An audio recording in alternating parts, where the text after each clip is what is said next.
love of God, love of neighbor, love of country. When one goes out, all go out. See, if you're pro-life, you're pro-America. If you're pro-death, you're anti-country and you're unbelievably unpatriotic.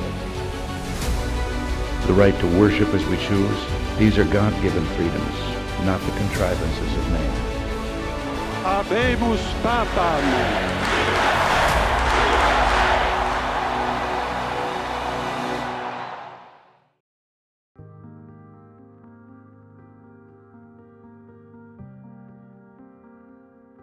On December 6, 1907, in West Virginia, the Monongah mining disaster claimed the lives of 362 men.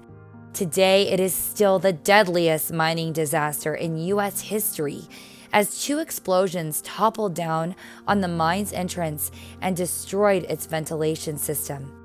However, some men unknowingly avoided death because they honored a religious feast.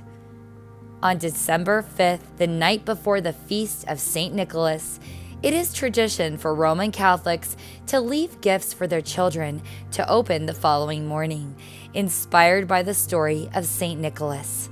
Well, on December 6, 1907, 60 to 100 Catholics woke up and decided to observe this saint's feast by attending Mass.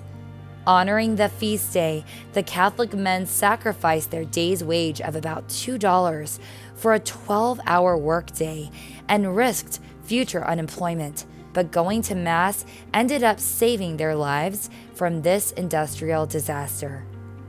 13 days later, on December 19th, another explosion occurred at the Darr mine in Jacobs Creek, Pennsylvania, with 239 casualties. However, about 200 Eastern Christians were not present. These men also went to Mass and sacrificed their day's wages for the feast of St. Nicholas, because in 1907, the Orthodox and Byzantine Catholic churches followed the Julian calendar, which assigned the feast to December 19th rather than December 6th. Following the disaster, a Pittsburgh newspaper wrote that mining death tolls were nearly cut in half due to religious devotion. In fact, a fervor swept through the Pennsylvania area where Catholics and Orthodox established several churches, and subsequent generations remembering this story led to the Holy Trinity Ukrainian Catholic Church commissioning and blessing the St. Nicholas Feast Day 1907 Passover icon. Why should these 2 incidents, amidst the suffering of hundreds of deaths in December of 1907, be called miracles? Well, if the 60 to 100 Roman Catholics had not attended Mass for the Feast of St. Nicholas on December 6th, and the 200 Eastern Catholics and Orthodox Christians had not attended Mass for the feast on December 19th, they all would have gone to work as per usual and died. This feast day correlation is not a coincidence.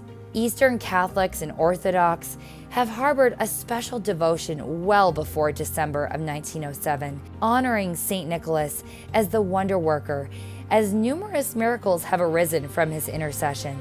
Roman Catholics pray for his intercession because St. Nicholas is the patron of children, young people, sailors, and laborers. The inspiration of the figure Santa Claus comes from one story of St. Nicholas, where during the night he threw bags of coins through the window to a family with 3 daughters sold into prostitution. This quiet act of kindness allowed the father to afford their dowries. May Americans remember that the spirit of Christmas is partially derived from St. Nick, a man who so selflessly and quietly gave to others. The story of St. Nicholas teaches that even miracles can emerge from utter tragedy. May we have the same faith and devotion as those 300 Catholic miners that risked their livelihoods simply to go to Mass.